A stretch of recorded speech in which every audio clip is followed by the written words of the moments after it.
2 நாட்களுக்கு முதல்ல அத்துருகிரிய பிரதேசத்தில் ஒரு துப்பாக்கி சூட்டு சம்பவம் நடக்குது. இதில் பிரபலமான வர்த்தகர் கிளப் வசந்தன்னு சொல்லி அறியப்பட்ட சுரேந்திர வசந்த சுட்டு படுகொலை செய்யப்பட்டிருந்தார். இந்த சம்பவத்துக்கு பின்னால் ஏராளமான ரகசியங்கள் இருக்குது, மர்மங்கள் இருக்குது. அடுத்தடுத்து அதிர்ச்சியான தகவல்கள் தொடர்ச்சியாக வெளியாகி கொண்டே இருக்குது. திரைப்படங்களில் பார்க்குற மாதிரியான ஒரு சம்பவம் என்று சொல்லி இந்த சம்பவத்தை சொல்ல முடியும். இலங்கையில் பாதாள நடவடிக்கைகள் எந்த அளவுக்கு தீவிரம் அடைஞ்சிருக்குன்றதுக்கான அண்மைய உதாரணம் தான் இந்த துப்பாக்கிச்சூட்டு சம்பவம். இதில் என்ன நடந்திருக்கு, இதனுடைய பின்னணி என்னன்றதை பற்றின முழுமையான தகவல்களை தான் இந்த காணொலியில் பார்க்க போகிறோம். விளக்கமாக பார்க்கலாம். வணக்கம், நான் கிருஷாந்த் ராஜ். இந்த செய்தியில் 3 மிக முக்கியமான நபர்களோட பெயர்கள் சொல்லப்படுது. அவங்க யாருன்றதை முதல்ல நான் சொல்கிறேன், அப்போ தான் விளங்கிக் கொள்றதுக்கு இலகுவானதாக இருக்கும். முதலாவது நபர் போதைப்பொருள் கடத்தல் மன்னன் என்று சொல்லி அறியப்பட்ட மாக்காந்துரே மதுஷ். இப்போ மாக்காந்துரே மதுஷ் உயிரோடு இல்லைன்றது பலருக்கும் தெரிஞ்சிருக்கிறதுக்கு வாய்ப்பு இருக்குது. மாக்காந்துரே மதுஷ் துபாயில் வச்சு கைது செய்யப்பட்டு இலங்கைக்கு நாடு கடத்தப்பட்டதுக்கு பிறகு விசாரணைகள் நடத்தப்பட்ட சந்தர்ப்பத்திலேயே துப்பாக்கிச்சூடு நடத்தப்பட்டு மாக்காந்துரே மதுஷ் பலியான சம்பவம் பதிவாகி இருந்தது. மாக்காந்துரே மதுஷுக்கும் இப்போ நடந்திருக்கிற இந்த துப்பாக்கிச்சூட்டு சம்பவத்துக்கும் அவருடைய குழுவுக்கும் இதுக்கும் இடையில தொடர்பு இருக்கலாம் என்ற மாதிரியான சந்தேகங்கள் ஒரு பக்கம் முன்வைக்கப்படுது. 2வது நபர் கஞ்சிப்பான இம்ரான் என்று சொல்லி மிக பிரபலமாக இலங்கையில் அறியப்பட்ட போதைப்பொருள் கடத்தல் மன்னனா அறியப்பட்ட பாதாள நடவடிக்கைகளோட சம்பந்தப்பட்ட கஞ்சிப்பான இம்ரானினுடைய பெயரும் இந்த சம்பவத்தோட தொடர்பு படுத்தப்படுது. இப்போ கஞ்சிப்பான இம்ரான் ஒரு ஐரோப்பிய நாட்டில் பிரான்ஸில் வாழ்ந்து வாரதா சில தகவல்கள் வெளியாகி இருக்கு. கஞ்சிப்பான இம்ரான் 2வது நபர். 3வது நபர் இப்போ துப்பாக்கி சூட்டில் உயிரிழந்து இருக்கிற கிளப் வசந்த என்று சொல்லி அறியப்படுற சுரேந்திர வசந்த என்று சொல்லப்படுற 55 வயதான நபர். 4 பிள்ளைகளினுடைய தந்தை தான் இந்த கிளப் வசந்த. இவர் மிக பிரபலமான ஒரு வர்த்தகர். கொழும்புலையும் கொழும்பு வெள்ளவத்த பகுதியிலையும் நுவரெலியாவிலையும் வந்து இவருக்கு கிளப் இருக்குது, ஹோட்டல்கள் இருக்குது, அது சம்பந்தமான வர்த்தக நடவடிக்கைகளில் ஈடுபட்டு வாரார் என்று சொல்லி வெளி உலகத்தில் அறியப்பட்ட ஒரு நபர். அது மட்டும் இல்லாமல் பெண்களை வெளிநாட்டுக்கு அனுப்புகிற முகவர் நிலையங்களினுடைய உரிமையாளராகவும் இவர் அறியப்பட்டிருக்கிறார். மாக்காந்துரே மதுஷ் 2019 துபாயில் கைது செய்யப்பட்டு இலங்கைக்கு நாடு கடத்தப்பட்ட சந்தர்ப்பத்தில் அதுக்கு பிறகு துப்பாக்கிச்சூடு நடத்தப்பட்டு கொலை செய்யப்பட்டதுக்கு பிறகு இந்த கிளப் வசந்தவினுடைய பெயர் வந்து ஊடகங்கள்லையும் வெளியாகி இருந்தது. சோசியல் மீடியாலையும் அதிக அளவில் பேசப்படுற ஒரு பெயராக மாறியிருந்தது. கிளப் வசந்தவுக்கும் மாக்காந்துரே மதுஷுக்கும் இடையில நெருக்கமான தொடர்பு இருக்கு. இந்த போதைப்பொருள் கடத்தல் மூலமா கிடைக்கிற பணத்தை எல்லாமே மாக்காந்துரே மதுஷ் வந்து கிளப் வசந்த மூலமா தான் கருப்பு பணத்தை வெள்ளையாக்கி கொண்டார் என்ற குற்றச்சாட்டு அந்த காலகட்டத்தில் முன்வைக்கப்பட்டிருந்தது. அப்படிதான் அவருடைய பெயர் ஊடகங்களில் அறியப்பட்டிருந்தது. பொது வழியில் பேசப்படுற விஷயமா இது மாறியிருந்தது. ஊடக செய்தியாகவும் இது வெளியாகி இருந்தது.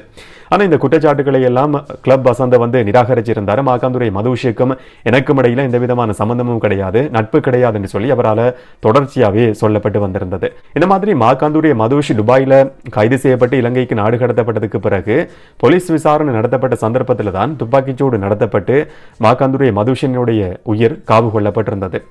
போலீஸை பயன்படுத்தி கொண்டு இந்த கிளப் வசந்த என்று சொல்லப்படுற நபர் இதுக்கு பின்னால இருந்து ஒரு சூழ்ச்சியை செய்து இந்த சதி திட்டத்தை தீட்டி கொலை செய்தார் என்ற குற்றச்சாட்டும் கூட அதுக்கு பிறகு முன்வைக்கப்பட்டிருந்தது. அதை நிரூபிக்கிறதுக்கான ஆதாரங்கள் கிடையாது.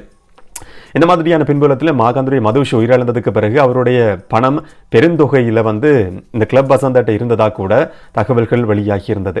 இதில் நான் சொல்கிற தகவல்கள் எல்லாமே சிங்கள ஊடகங்களில் வந்திருக்கிற தகவல்கள் தான்.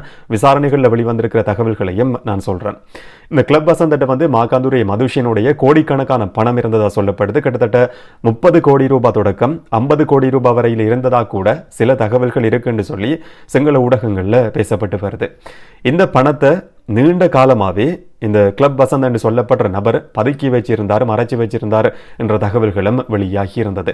எப்படி 3 நபர்கள் சம்பந்தப்பட்ட மிக முக்கியமான நபர்கள் சம்பந்தப்பட்ட ஒரு விஷயமா தான் இது இருக்கு. போதைப்பொருள் கடத்தலோடு சம்பந்தப்பட்ட விஷயம், பாதாள நடவடிக்கையோட சம்பந்தப்பட்ட ஒரு துப்பாக்கிச்சூடு என்று சொல்லி பேசப்படுறதுக்கான மிக முக்கியமான காரணம் இந்த 3 நபர்கள் தொடர்பு பட்டது தான்.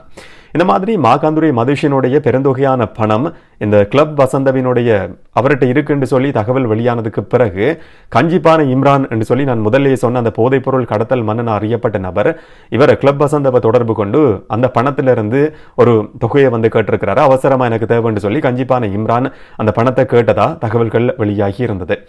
அந்த பணத்தை கொடுக்கிறதுக்கு அவர் மறுப்பு தெரிவித்து வந்த நிலையில தொடர்ச்சியாவே அவர் மறுப்பு தெரிவித்து வந்த நிலையில அச்சுறுத்தல் விடுக்கப்பட்டிருக்கு. நான் கேட்கிற 3 கோடி ரூபாய் பணம் எனக்கு உடனடியாக தரப்படாட்டி கொலை செய்யறதுக்கான சந்தர்ப்பம் உருவாகும், உயிரோடு இருக்கிறதுக்கான வாய்ப்பே கிடையாதுன்னு சொல்லி இந்த நபருக்கு வந்து கஞ்சிப்பானை இம்ரானால கொலை அச்சுறுத்தல் விடுக்கப்பட்டதாகவும் சில தகவல்கள் வெளியாகி இருக்கு.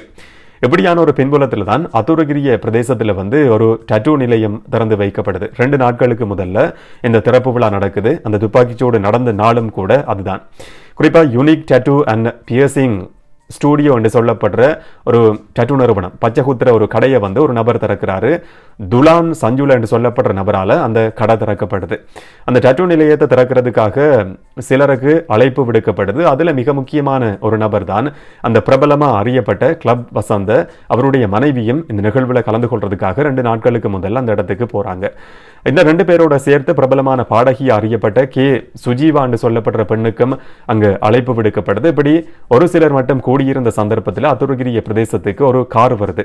அந்த கடைக்கு முன்னால ரோடுக்கு பக்கத்திலேயே அந்த கார் நிப்பாட்டப்பட்டு கார்ல இருந்து 2 பேர் இறங்கி வராங்க. 2 பேருடைய கைகள்லையும் துப்பாக்கிகள் இருக்கு. மொத்தமா அந்த கார்ல 4 பேர் வந்ததா சொல்லப்படுது. 4 பேர் வந்தாலும் கூட 3 பேருடைய கைகள்ல T56 ரக துப்பாக்கிகள் இருந்திருக்கு. ஒரு நபர் துப்பாக்கியோட கார்ல இருந்திருக்கிறாரு. மற்ற 2 பேரும் கார்ல இருந்து இறங்கி அந்த கடைக்குள்ள போற மாதிரியான சிசிடிவி காட்சிகள் வெளியாகி இருக்கு. அந்த 2 பேரும் இறங்கி கடைக்குள்ள போய் ஒரு சில நிமிஷங்களுக்குள்ள துப்பாக்கிச்சூடு நடத்தப்படுது. 6 பேர் மேல துப்பாக்கிச்சூடு நடத்தப்பட்டு 2 பேரோட உயிர்கள் காவு கொள்ளப்படுது. கிளப் வசந்த அந்த இடத்துலயே பலியாகிறாரு.